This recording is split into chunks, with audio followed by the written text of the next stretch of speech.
What if I told you failure isn't actually a roadblock to success, it's actually what propels you forward to it? Now, you'll sometimes see athletes who just can't seem to get over a challenge, and when they fail, they just kind of give up.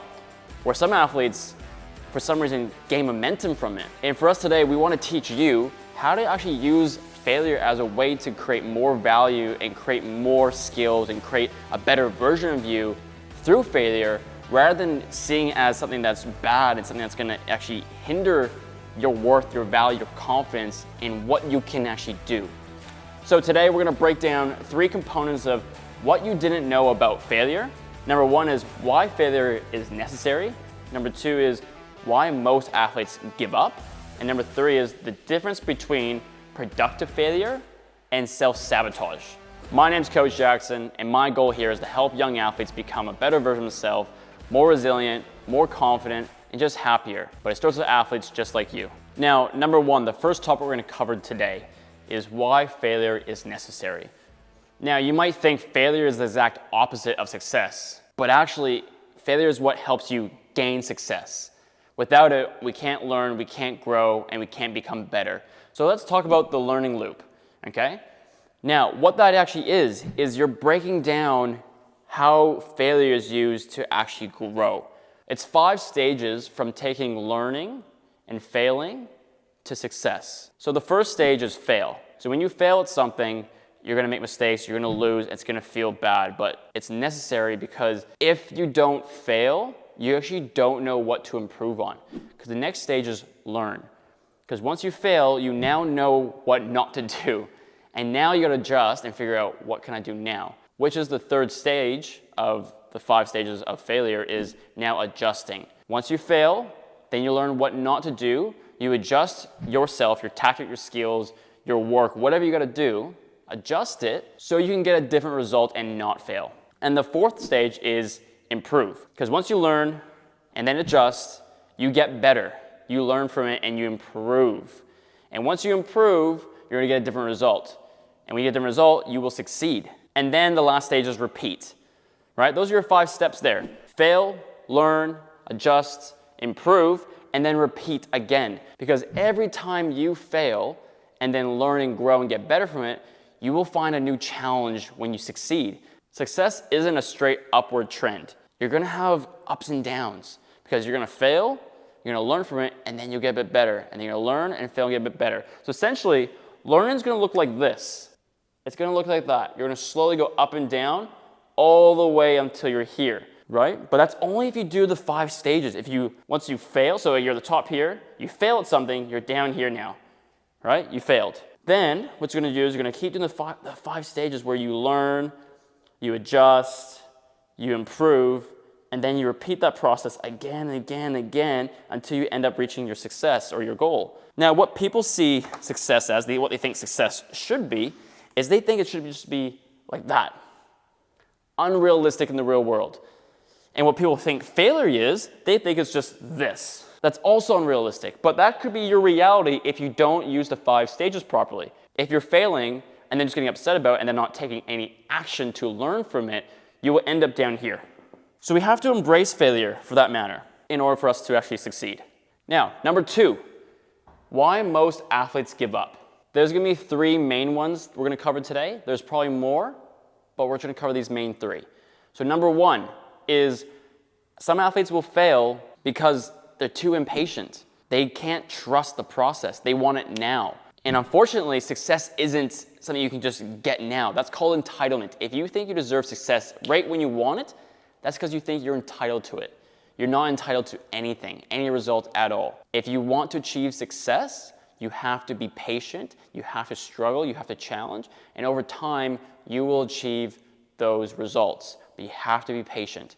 Now, number 2, the second reason why most athletes will give up is because they're fearful of judgment. They're fearful of the way that people might look at them or think about them when they fail or make mistakes. Now, we gotta realize that every human being in this world has failed, has made mistakes, has looked silly at some point in their life. If you go about life thinking that you have to be perfect and that every time you make a mistake, someone's gonna judge you, how are you going to grow? Because if you constantly thinking, if you fail, you get judged, you're never gonna wanna fail then. So you're gonna live within your comfort zone, and you're never gonna try to extend yourself to a bigger goal because you're more fearful of the failure than actually achieving the success. And guess what? People who do judge you for your failure is because they're insecure about their own self-worth and self-value. If someone has to judge you because you failed, it's because they don't feel like they're enough anyways. So they feel better when you fail. So guess what? How you retaliate is by succeeding. Ignore the opinions, ignore the haters out there. They're just trying to hold you back because they're insecure with their own self-worth. But guess what? You're worth a lot more because you are okay with failing because you want to succeed.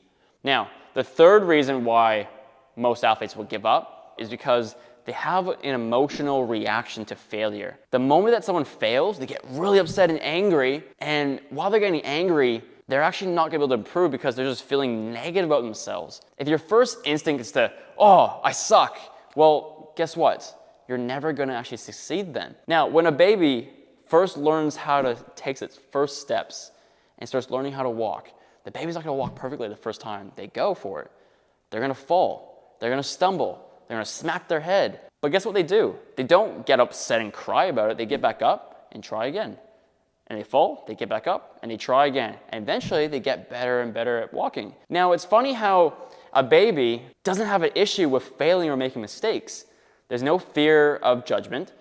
There's no desire to be good at it right now.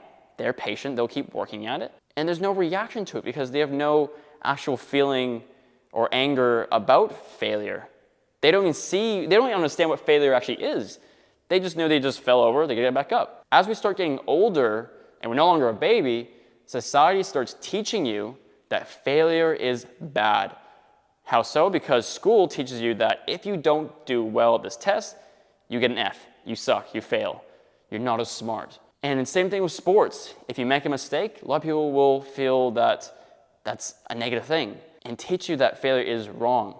Now, obviously, we want to succeed, we want to do well, but if we're getting judged for it, that's where the fear comes from.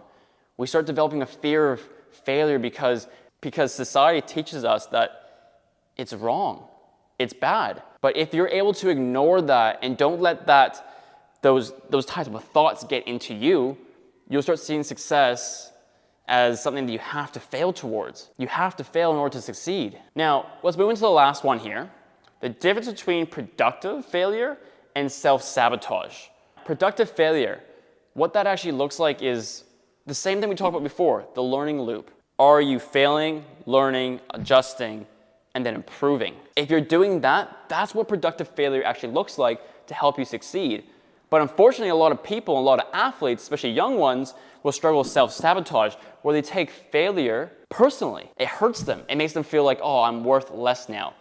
I don't have a reason to believe in myself now. Why should I be confident? Do I even deserve it? When they fail at something, they start thinking, oh, I'm a failure. I'm bad. I'm not enough. And that's where it becomes an issue. And that's what society teaches a lot of young athletes and people and adults even, that failure is something to be frowned upon, and now that you are a failure because you failed. We have to remove that self-sabotaging belief about failure, because then you're never going to unlock true potential. You have to look and analyze failure rather than see it as a personal defining moment. Productive failure is what you need to learn if you want to succeed. Now, to conclude for today, I hope you enjoyed today's video. We went over a lot of different topics here today about why most athletes will fail. And I hope these make sense. I hope you can relate to them, and hope you have a better understanding perspective of what failure actually means and what you can actually do to learn, adjust, improve from failure to succeed, and then repeat that process over and over and over again. And you understand the reason why athletes give up and what you can do about it, and you understand the difference between productive failure and self-sabotage. If you enjoyed today's video, please leave a comment, subscribe to our channel. It helps and supports us so much to be able to spread our message across to more athletes just like you to make this world a better place. We want to create leaders. We want to create courageous young people in this world. We want to create people who can make a difference and impact this world, and that starts with people just like you. Young athletes who want to be the best they can possibly be. But you can only do that when you learn how to fail and learn to succeed from it.